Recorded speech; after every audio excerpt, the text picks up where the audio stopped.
Hello दोस्तों, आज हम कक्षा 10वीं का सामाजिक का भूगोल का फर्स्ट चैप्टर पढ़ते हैं जिसका नाम है संसाधन विकास एवं इसके उपयोग। चलो पढ़ते हैं, देखते हैं। संसाधन कहते हैं किसे? सबसे पहले आपको पता होना चाहिए संसाधन होते क्या है। देखो, संसाधन कहेंगे किसे? देखो, हमारे संसार में उपस्थित हर वह वस्तु जिसका उपयोग अपन किसके लिए करते हैं, जो कि मनुष्य की आवश्यकताओं की पूर्ति करती है या मनुष्य की जरूरतों को पूरा करती है या फिर आवश्यकताओं को पूरा करती है। हर वे वस्तु जो मनुष्य की आवश्यकताओं को पूरा करती है उसे हम बोलते हैं संसाधन। कोई सी भी वस्तु हुई जो मनुष्य की जरूरतों को या आवश्यकताओं को पूरी करती है उसे हम बोलते हैं संसाधन। तो क्या हम संसार में उपस्थित हर वस्तु को संसाधन बोल सकते हैं क्या?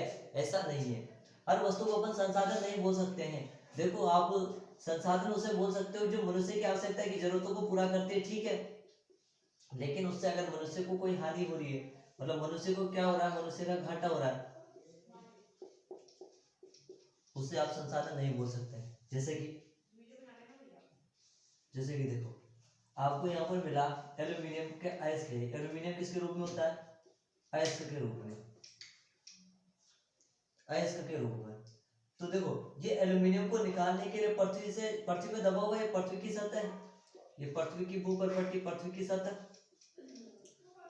अब ये एल्यूमिनियम कहाँ पर है? पृथ्वी के नीचे दबा हुआ है। इसको बहुत मेहनत करने के बाद में यहाँ से खुदाई करेंगे, खुदाई करने के बाद में इसको क्या करेंगे, फिर ऊपर निकाला जाएगा। ऊपर निकाला जाएगा तो मान लेते हैं, फिर वर्जन स्थापन करके एल्यूमिनियम को यहाँ से क्या करा आपने, अलग करा। फिर मान लेते हैं कि मार्केट में इसका मूल्य है, एल्यूमिनियम का मूल्य कितना है?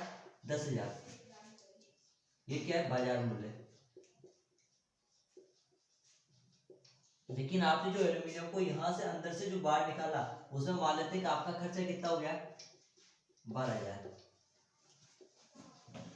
तो ये क्या हुआ? ये तो हानि हुई, हानि में मतलब घाटे का सौदा हुआ। तो ऐसी वस्तु को अपन संसाधन नहीं बोल सकते हैं। तो संसाधन किसे बोलेंगे? हर वह वस्तु जो मनुष्य की आवश्यकताओं में जरूरतों को पूरा करती है तथा मनुष्य का क्या करती है? फायदा करती है, उसे अपन बोलते हैं संसाधन। और जिससे मनुष्य का नुकसान हो रहा है उसे अपन संसाधन नहीं बोलेंगे। सिंपल सी बात है। संसाधन उस वस्तु को बोलेंगे जो मनुष्य का फायदा करे, जो मनुष्य की जरूरतों को पूरा करे, मनुष्य की आवश्यकताओं को पूरा करे, उसे क्या बोलेंगे? संसाधन बोलेंगे। अब देखो, आगे चलते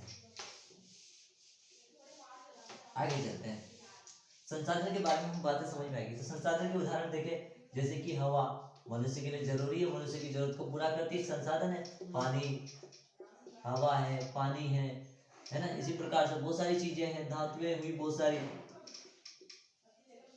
ये सारी की सारी क्या होती है? संसाधन होती है। जैसे कि आपके लिए भोजन हुआ, भोजन आपके लिए संसाधन है, मनुष्य की आवश्यकताओं की पूरी करती है, जरूरतों को पूरा करती है। मोटरसाइकिल हुई, वाहन हुए, सारे के सारे वाहन हुए, पहाड़ नदियां हुई, नदियां है, पहाड़ है, जीव जंतु है, ये सभी के सभी क्या है? संसाधन है। सिंपल सी बात है। संसाधन के बारे में वापस सुन लो। संसाधन होते क्या है? संसाधन हर वह वस्तु होती है जो मनुष्य की आवश्यकताओं की पूर्ति करती है, अर्थात मनुष्य का फायदा करती है, उसे बोलते हैं संसाधन। हम बात करते हैं कि मानव एक संसाधन है, मानव एक संसाधन है। जरूर देखो, मानव एक संसाधन है। बेसिक सी बात है कि मानव एक संसाधन होता है। क्यों? क्योंकि अपन जानते हैं कि कोई भी इंसान होता है अपने स्वार्थ के लिए दूसरे इंसान को क्या कर लेता है? काम में रख लेता है, मतलब अपना स्वार्थ। मानव के द्वारा क्या करता है? मानव एक प्रकार का कार्य तो कर रहा है, मतलब दूसरे के लिए क्या कर रहा है? फायदे का कार्य कर रहा है। तो मानव एक प्रकार का कैसा कार्य करता है? संसाधन ही है। इसलिए अपन बोल सकते हैं मानव एक प्रकार का क्या है? संसाधन है। बहुत बढ़िया। अच्छा, हमारे यहाँ पर जितने भी संसाधन है, तो मनुष्य संसाधनों का क्या होता है? निर्माता। मनुष्य संसाधनों का निर्माता होता है। क्या आप इस बात से सहमत हो क्या? देखो कैसे, पहली बात तो तूने बोली मानव एक संसाधन है, बिल्कुल सही बात है कि कोई भी मनुष्य, कोई एक आदमी दूसरे आदमी को क्या कर सकता है? अपना स्वार्थ सिद्ध कराने के लिए काम कराता है, अर्थात ये भी एक प्रकार का क्या है? संसाधन ही है ना। अब हम बोला कि मनुष्य संसाधनों का निर्माता है। देखो कैसे, देखो, छोटे नागपुर की मैं बात बताता हूँ आपको।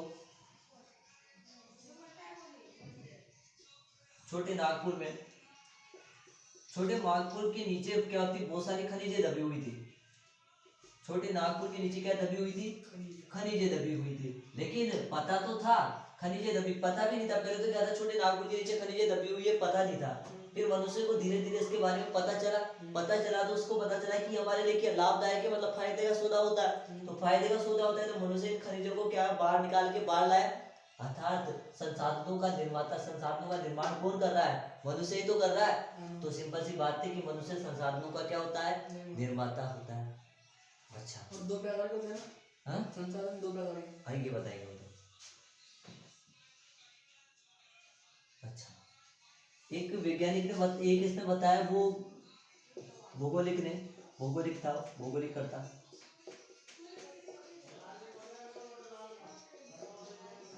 उसने बताया कि संसाधन होते नहीं है। क्या बोला उसने, संसाधन होते नहीं है बल्कि संसाधनों को क्या किया जाता है, बनाया जाता है। संसाधन होते नहीं है बल्कि संसाधनों को क्या किया जाता है, बनाया जाता है।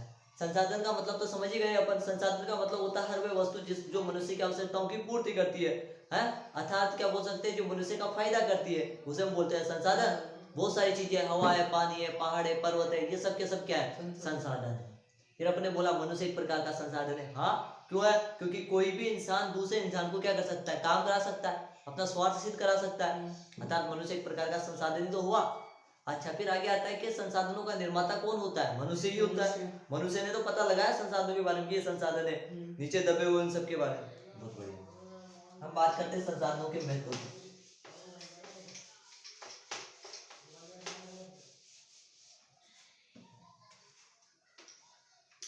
बात करते हैं संसाधनों के महत्व की।